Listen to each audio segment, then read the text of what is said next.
welcome to week number 9 of our I Choose to Love My Life journey. This week's topic is I choose to be joyful. And I am so thrilled that I have Lori Burrell here from our iBloom team because she is definitely the queen of joy. Lori, why is joy so important to you? Joy's been my favorite word for a long time. I mean, you can't say the word joy without the corners of your mouth turning up.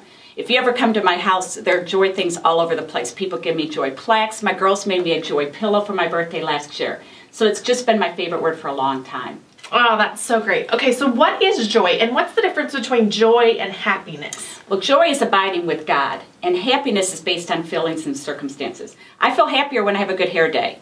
Joy comes from looking out and up and choosing goodness and thankfulness in all seasons of your life. Oh, that's so great. Now, I know you have been so intentional about teaching your daughters about joy and incorporating joy into your house. So tell us some ways that you've been intentional and how others could be intentional too.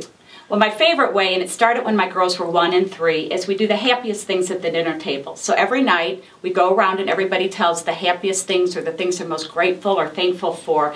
And the blessing and the bonus of that is when they turned into teenagers, they shared things with me that never would have come out with how was your day today. So I didn't anticipate that, but that was awesome because that just flowed at the dinner table. Oh, I love that, and that's definitely something I want to incorporate because of your experience into my family.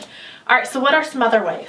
Well, last year on vacation, I got a regular old piece of poster board, I taped it up on the refrigerator, and we had a joy board. And I wasn't really sure how that was going to go. I had some markers nearby, and it was just a place to put quotes and scripture, draw pictures, write funny things that had happened during our vacation.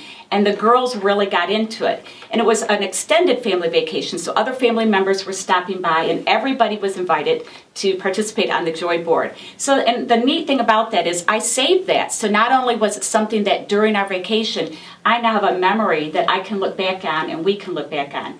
And actually, I'm getting ready to go on another trip, and my oldest daughter said, "Mom, are you going to put up a joy board this year?" So that made me feel great that they enjoyed that so much. Oh, that's great. And I think you just gave some tangible ways.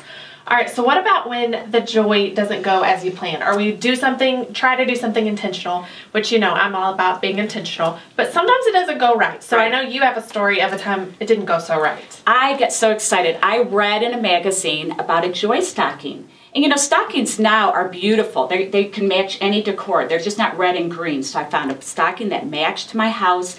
I hung it on the hutch. And what you were to do is to put things that were great happening, praises and on little slips of paper, put it in the stocking. At the end of the year, you would dump the stocking, open all the slips of paper, and look back over the year. I thought that was great. So it sounds like the best idea. I hung the stocking, just sort of sat back and waited for it to happen.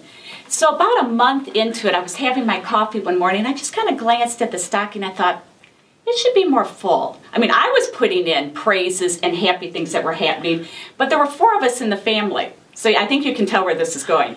So I got the stocking down, I dumped it out, and sure enough, mine were the only slips of paper in there.